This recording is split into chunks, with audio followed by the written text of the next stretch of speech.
അസ്സലാമലൈക്കും dear friends. ഇന്നത്തെ നമ്മുടെ റെസിപ്പി അരിയും ഉഴുന്നും കുതിർക്കാതെ അരയ്ക്കാതെ മാവ് പുളിപ്പിക്കാൻ വെക്കാതെ ബാക്കി വരുന്ന ചോറ് വെച്ചിട്ട് വെറും 10 മിനിറ്റിൽ പഞ്ഞി പോലെ സോഫ്റ്റായ നാടൻ രീതിയിലുള്ള ഇഡ്ഡലിയാണ്. ഇതിനോടൊപ്പം തന്നെ പച്ചക്കറിയൊന്നും ഇല്ലാതെ വളരെ എളുപ്പത്തിൽ രുചി വ്യത്യാസമില്ലാതെ തനി നാടൻ രീതിയിലുള്ള സാമ്പാറും കൂടി കാണിക്കുന്നുണ്ട്. നമ്മുടെ ഈ വീഡിയോ കണ്ടുകൊണ്ടിരിക്കുന്ന സമയത്ത് നിങ്ങൾക്ക് ഇഷ്ടപ്പെടുകയാണെങ്കിൽ ഒന്ന് ലൈക്ക് ചെയ്തേക്കണേ. അതുപോലെ തന്നെ നമ്മുടെ ഈ ചാനൽ ആദ്യമായിട്ട് കാണുന്നവരും ഇതുവരെയും സബ്സ്ക്രൈബ് ചെയ്യാത്തവരും പ്ലീസ് ഒന്ന് സബ്സ്ക്രൈബ് ചെയ്തേക്കണേ. ഞാനിടുന്ന വീഡിയോസ് ഉടനടി കിട്ടുന്നതിനായി സബ്സ്ക്രൈബ് ബട്ടന്റെ തൊട്ടടുത്ത് കാണുന്ന ബെല്ലൈക്കൺ കൂടി ക്ലിക്ക് ചെയ്തിട്ട് ഓൾ എന്ന ഓപ്ഷൻ എനേബിൾ ചെയ്യാനും മറക്കല്ലേ. ആദ്യം തന്നെ ഇതിനു വേണ്ടിയിട്ട് ഞാനിവിടെ 1.5 കപ്പ് വെള്ള അരിയുടെ ചോറാണ് ഞാൻ എടുത്തിട്ടുള്ളത്. ഉപയോഗിച്ചിട്ട് ബാക്കി വന്ന ചോറാണ്. അപ്പൊ 250 ml കപ്പിന് 1.5 കപ്പ് ചോറാണ് എടുത്തിട്ടുള്ളത്. 1.5 കപ്പ് ചോറ് ഇട്ട് കൊടുത്തിട്ടുണ്ട്.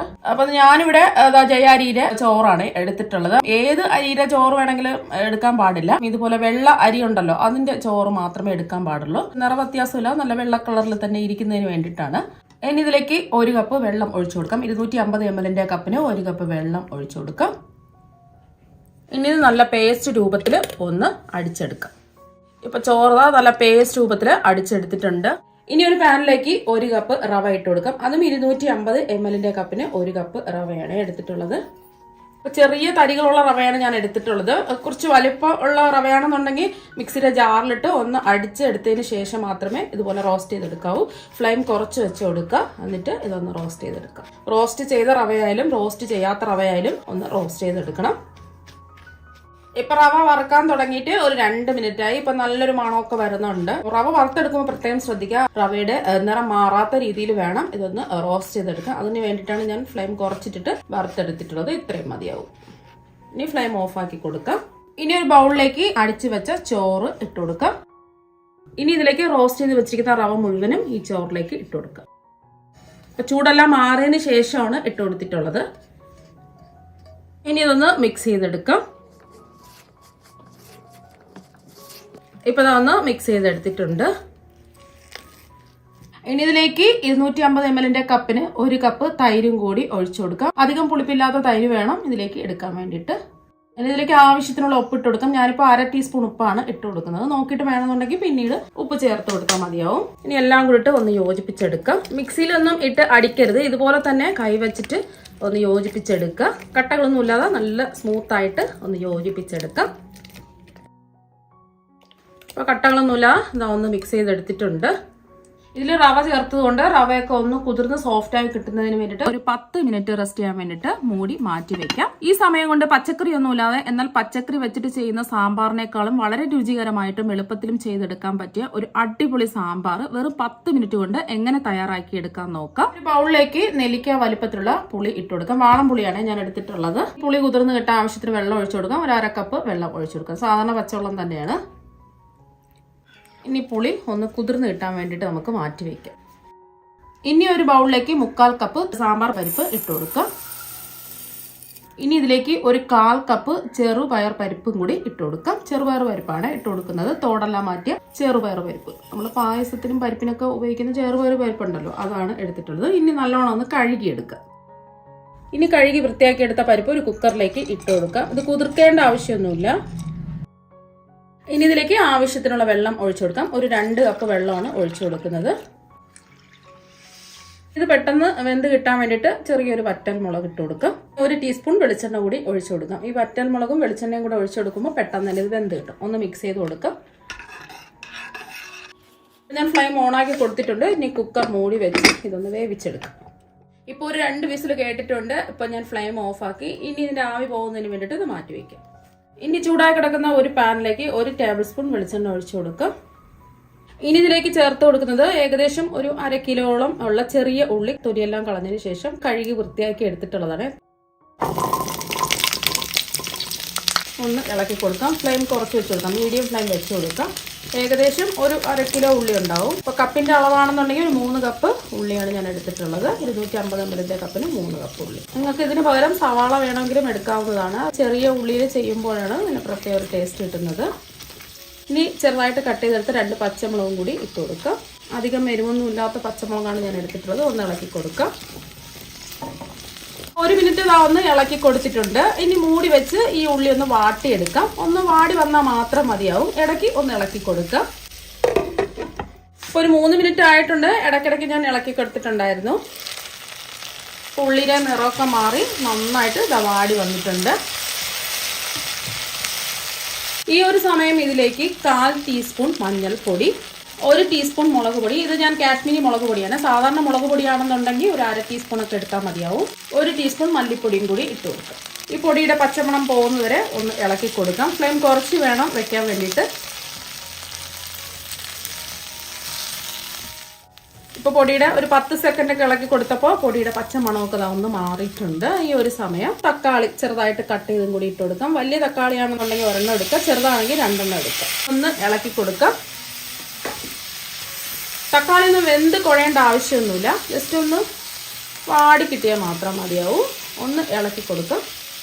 ഇനി പുളിവെള്ളം പിഴിഞ്ഞെടുത്തത് ഒഴിച്ചു കൊടുക്കും. എല്ലാം കൂടിയിട്ട് ഒന്ന് മിക്സ് ചെയ്തെടുക്കാം. തക്കാളി വാടേണ്ട ആവശ്യമൊന്നുമില്ല. ഇനി ഇതിലേക്ക് ആവശ്യത്തിന് വെള്ളം ഒഴിച്ചു കൊടുക്കുക. 2 കപ്പ് വെള്ളമാണ് ഒഴിച്ചു കൊടുക്കുന്നത്. 2 കപ്പ് വെള്ളം ഇതാ ഒഴിച്ചു കൊടുത്തിട്ടുണ്ട്. അപ്പോൾ ഒന്ന് ഇളക്കി കൊടുത്തിട്ടുണ്ട്. ഇനി ഫ്ലെയിം മീഡിയം ഫ്ലെയിം വെച്ച് കൊടുക്കാം. ഇതൊന്ന് തിളക്കട്ടെ, മൂടി വെച്ച് കൊടുക്കാം. ഇപ്പോൾ ഒരു 2 മിനിറ്റ് ഒക്കെ ആയിട്ടുണ്ട്. നന്നായിട്ട് ഇതാ തിളച്ച് വന്നിട്ടുണ്ട്.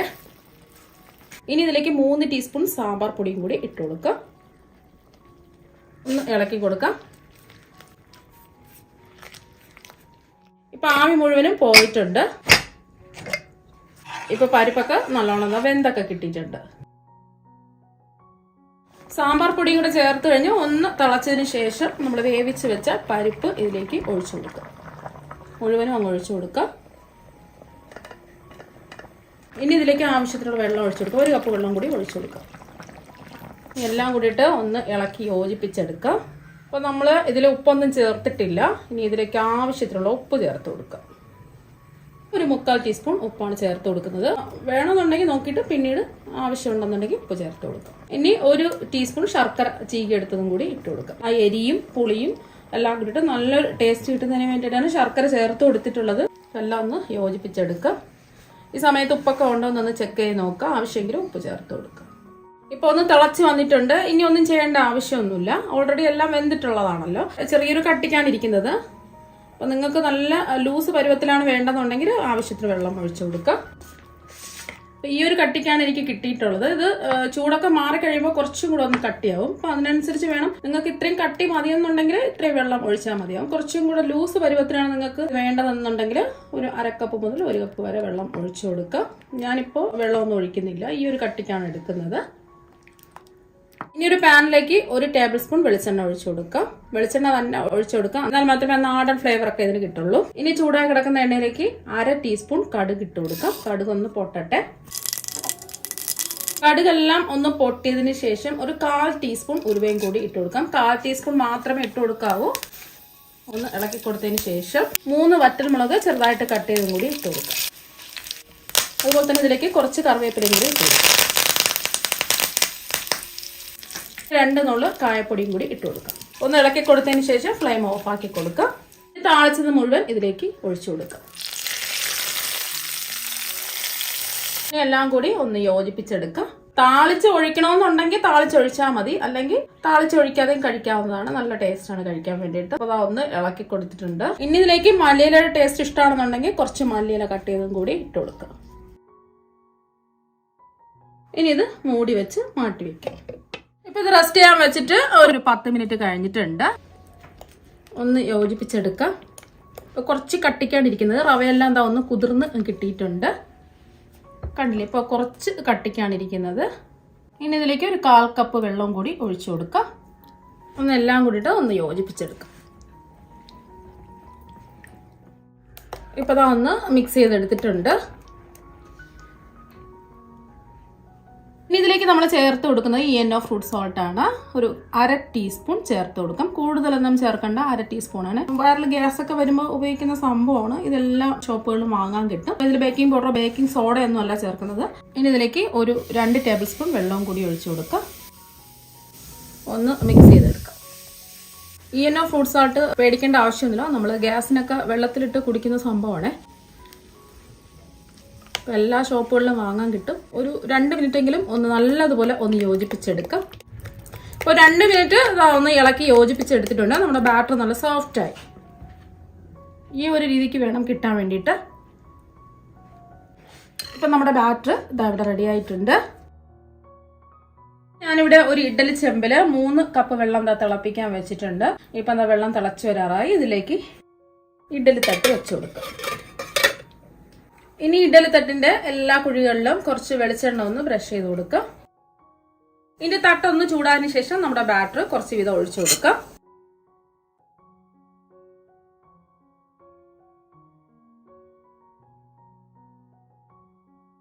ഇപ്പൊ എല്ലാ കുഴികളിലും ബാറ്റർ നിറച്ചു കൊടുത്തിട്ടുണ്ട്. ഇനി അടുത്ത തട്ട് വെച്ചു കൊടുക്കുക. ഇനി അടുത്ത തട്ടിന്റെ എല്ലാ കുഴികളിലും വെളിച്ചെണ്ണ ഒന്ന് ബ്രഷ് ചെയ്ത് കൊടുക്കുക. ഈ തട്ടും ചെറുതായിട്ടൊന്ന് ചൂടാതിന് ശേഷം ഇതിലേക്ക് ബാറ്റർ ഒഴിച്ചു കൊടുക്കുക. ഇത് പെട്ടെന്ന് ഇളകി കിട്ടാൻ വേണ്ടിയിട്ടാണ് തട്ട് ചെറുതായിട്ടൊന്ന് ചൂടാക്കുന്നത്. അപ്പോൾ പെട്ടെന്ന് ഒട്ടിപ്പിടിക്കാതെ ഇളകി കിട്ടും.